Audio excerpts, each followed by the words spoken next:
This is Minute Mentor, quick tips for career success. I'm Erin Ahart, and I'm a career counselor for graduate students in the Columbian College of Arts and Sciences. And I'm Dr. Paul Binkley, a career coach for undergraduates at the Columbian College. Welcome to Minute Mentor, your go-to podcast for essential career advice. In this series, we distill must-have career insights to help you be more successful as you explore who and what you want to be. Let's dive in and empower your career journey. Over the last couple months, there have been really big changes to the federal government that will impact thousands of people and generally the career landscape for a long time to come. You're right about that, Erin. I've talked with many students, alumni, and friends who have had offers rescinded or have lost their jobs while living abroad. There's a lot of anxiety and fear out there from those at all stages of their careers. And those reactions are completely normal. This is a time of great frustration, anger, and most of all, uncertainty. These are natural reactions, and it's a good idea to feel them, but not let them take control of you. However, try to avoid making big life decisions, and while you're in this headspace, if you can, take the proverbial deep breath and pause. I couldn't agree with you more on that, Erin. In fact, I've been suggesting to a lot of people that they try to practice JOMO at this moment. Instead of FOMO, which is fear of missing out, we should all practice the joy of missing out. There's so much going on right now that we can't possibly take advantage of it all. So let's pause a moment and take stock of what we have right now. With that in mind, why don't we share some tips for navigating the current job market in spring 2025? We feel these tips will help you not only survive, but eventually thrive in these times of uncertainty.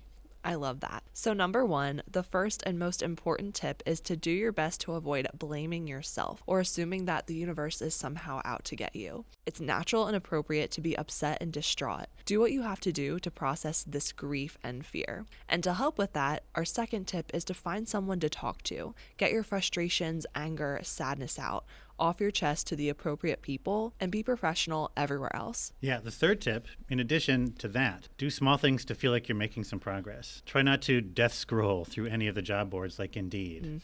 That will likely create more anxiety. Instead, do something that you enjoy and that will help you professionally, like going to a book talk, check in with old colleagues or contacts, or simply list things that make you smile and then think creatively about how you could do those things professionally. Exactly. And next up is to do some self-exploration, particularly around your interests and values. This is a great time to do that because now is an amazing opportunity to focus on yourself and what comes next. You have the skills and experiences that employers from all corners of the world of work will find valuable, and you need to decide where you want to focus. That's a great one, Erin. And to build on that is number 5. Create a list of 40 to 100 organizations that interest you. Be creative here. Think outside the box. Everything you do and see at any moment, every day, it's likely that there is a company behind that. So think creatively. And on top of that is number 6. Create a list of must-haves or criteria for your search. For example, the location you want to be in, the salary you need to make, vacation time, an organization or a position that fits with your values. And with that in mind, I think it's important to emphasize the need to network while keeping in mind that networking is a two-way street. You have something to offer those you connect with. We all love receiving praise and feeling supported. Take time to share that with those in your network.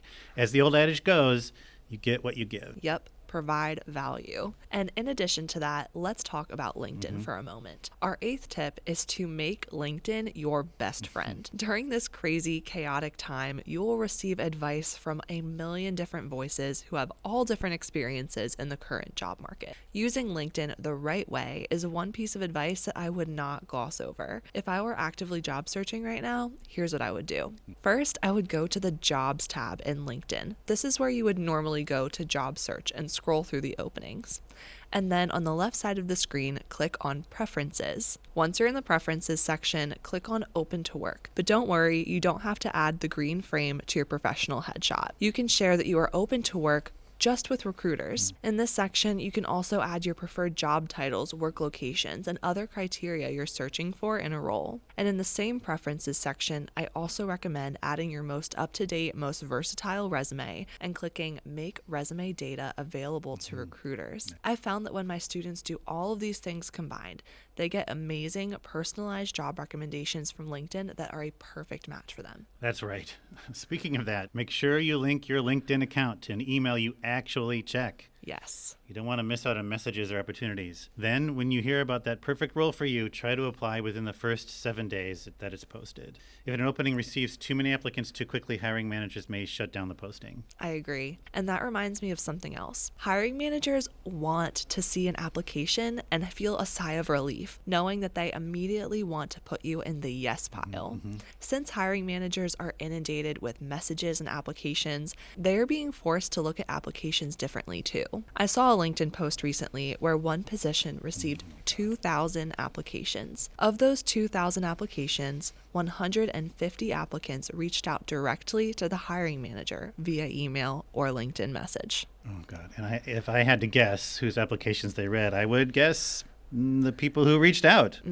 Talk to a career counselor about how to do this the right way, and we can help you come up with your job search strategy. In addition to that, Erin, I suggest that we all focus on interacting with those on LinkedIn who are posting interesting ideas and thoughts. Sharing your professional comments to others' posts is an amazing way to first connect with those who are active on LinkedIn, and second, show your expertise. And because LinkedIn runs on the give to get algorithm, those comments help get you seen too. That's amazing advice. And for our 9th tip, moving away from LinkedIn, make sure that you move your body every day and or get outside. I found that just taking 20-minute walks once or twice throughout my day makes the world of a difference in my own mental health. I couldn't agree more. And number 10, I think being with friends is important, and support them too. This is not a zero-sum situation. You're not competing with them, even though it may feel that way. If anything, learn from your friends' experiences, what has been successful in their job search, and then you could possibly implement those things. And that concludes our 10 tips for navigating the current job market in spring 2025. Keep listening for actionable steps you can take to make the career search as easy as possible right now. We know it's a difficult time, but you will get through this and you will find a role that's perfect for you. You can also check out our website, which is careerservices.columbian.gwu.edu, or ask questions by emailing at ccas_careers@gwu.edu.